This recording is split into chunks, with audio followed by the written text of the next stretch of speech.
But I think probably one of the last things I'll probably share here is that I know for me, as I look back on those days when we had 3 small kids, one of the things I would probably change is I hardly ever left my kids. Unless I was, going to work and I had to leave them, hardly ever left my kids. And, yes, I was a clingy mom, or I don't know, I just didn't want to part with them. And everybody's not like that. It's maybe how our own mom was, or our personality of how we are. Some Hmm. moms need a break. They need to let those kids go, and they're like, "Oh, thank goodness, I got a life here."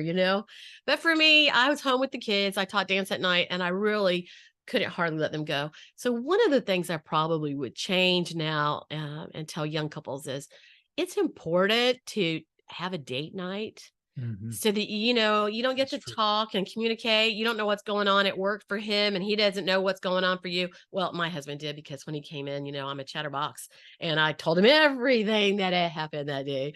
And he was a great listener. Thanks. He was a great listener.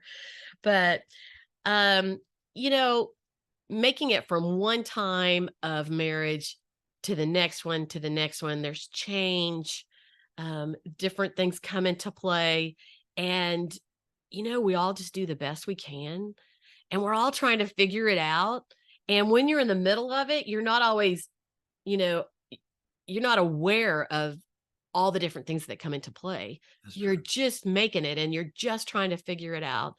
And so we were very fortunate because we did come from families that had similar, morals, values, raised us, the same way, and that kind of thing. And so, but I will say this, and I've learned this since I've been working with people in the extraordinary marriage.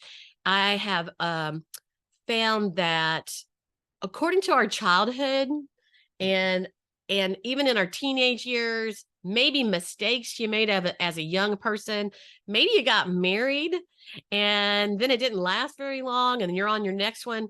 We like bring all that baggage in, and sometimes, we hurt the person we love the most, and we don't mean to. It's like our emotions, our feelings, and we just can't help ourselves. And we hurt the person that we love the most. And so I just want to leave you with this today. I want you to think about that fact of, what do you love about your spouse? I love about my spouse that he is kind. He's a great listener. Boy, do I need one. He's a great listener, and he encourages me all the time. And he's always acts loving, towards me. And everybody doesn't always get that. So, That's because I love you. yeah. And so his mama raised him right. I am thankful. That's for sure. I did have a great mom.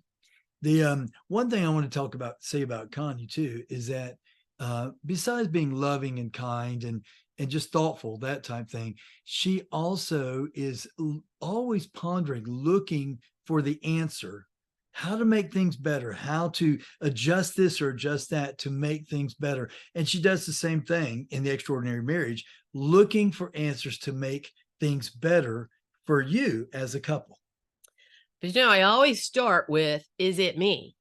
Oh, sure. You got to do introspection first. And that could be a whole nother story, right? Is it Absolutely. me? I think one of the things that's probably helped us the most in our marriage in our young years is that we always have each other's back. Yep, that's exactly right. We always have each other's back. And guess what? When we did have an argument, we had to work it out before we went to bed. Yep, Because if you go to sleep on it, I don't know. I don't know about you, because you never go to sleep. You go to sleep so easy. that's true. That's why I have to sit up sometimes so that we can finish the conversation. Yeah, because its eyes just start closing. I'm like, are you listening? The other thing too is that in the Bible, it says, don't let the sun go down on your anger. So that's why it's so important that you resolve that situation with your spouse, the one you love, the one you care the most about. Resolve that issue before you lay your head on that pillow. And the reason that's important is because there's another verse in there that says something about it's never good to have an angry woman. Oh, that too. That is in there. An That, angry woman. And I can't say for anybody else out there, but when I go to sleep, angry, first of all, it took me a while to go to sleep because I'm thinking about it. I'm thinking about it and I'm getting more bothered. And if I sleep on it, the next day I wake up worse, That's true. worse. So it's important to forgive and to let go of things. That's And right. I would say that's one of the biggest barriers in your young days of a marriage is forgiving and letting go. And there are some people that cannot say they're sorry. And that's a specific personality style. That's what I teach on is personality styles. There's a specific style. Now that I understand that, I can let that go. But when somebody doesn't say, "Oh man, you know what? I'm so sorry," then we don't think they are and we don't think they care.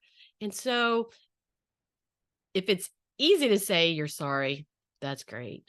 But if it's not, or if your spouse won't say they're sorry, you have to read between the lines and figure that out because they may be that style person. Like I said, it's in your DNA, where they literally won't be able to say they're sorry. Now, talk about division and the building of bitterness. Mhm. Now, that can be a whole nother story. So, next time we're going to share with you, as our kids became teenagers and that kind of thing, and a little bit on that.